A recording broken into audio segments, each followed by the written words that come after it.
மயிலாடுதுறை மயிலாடுதுறை திரு இந்தளூர் பரிமள ரெங்கநாதர் கோவில் காவிரி துலா உற்சவத்தை முன்னிட்டு திருக்கல்யாண வைபவம். ஏராளமான பக்தர்கள் தரிசனம் செய்தனர். மயிலாடுதுறை திரு இந்தளூரில் அமைந்துள்ள பரிமள ரெங்கநாதர் கோவில் பெருமாள் பள்ளி கொண்ட நிலையில் அருள்புரியும் ஸ்ரீரங்கம் உள்ளிட்ட பஞ்ச அரங்கங்களில் 5வது தலமாகும்.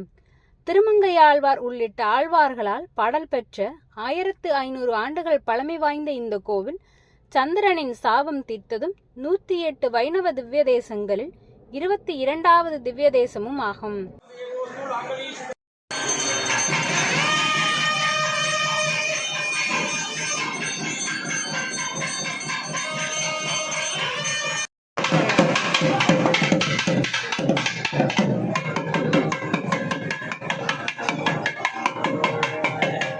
மயிலாடுதுறையில் ஆண்டுதோறும் ஐப்பசி மாதம் 30 நாட்களும் நடைபெறும் காவிரி துலா உற்சவம் கடந்த 7ஆம் தேதி கொடியேற்றம் செய்யப்பட்டு நடைபெற்று வருகிறது.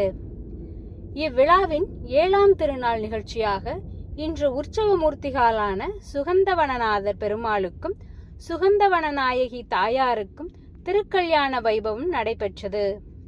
இதனை முன்னிட்டு கோயில் பிரகாரத்தில் மாலை மாற்றும் வைபவம், ஊஞ்சல் உற்சவம், பின்னர் பட்டாச்சாரியர்கள் திருமாங்கல்ய தாரணம் செய்து வைத்து பின்னர் மகா தீபாராதனை காட்டப்பட்டது. தொடர்ந்து பூரணாகதி மகா தீபாராதனை செய்யப்பட்டு நலுங்கு உற்சவம் நடைபெற்றது. இதில் திரளான பக்தர்கள் பங்கேற்று தரிசனம் செய்தனர். துலா பெருத்திருவிழாவின் 9ஆம் திருநாளாக வருகின்ற 15ஆம் தேதி காலை திருத்தேர் உற்சவமும் அன்று மதியம் காவிரி மண்டபத்தில் எழுந்தருளி தீர்த்தவாரியும் நடைபெற உள்ளது குறிப்பிடத்தக்கது.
क्षीरसागर संभूतां पारिजाता निषेधयं सर्वलक्षण संपन्नां सर्वावरोहिणां मां कन्यां तुभ्यं दास्यामि दिवे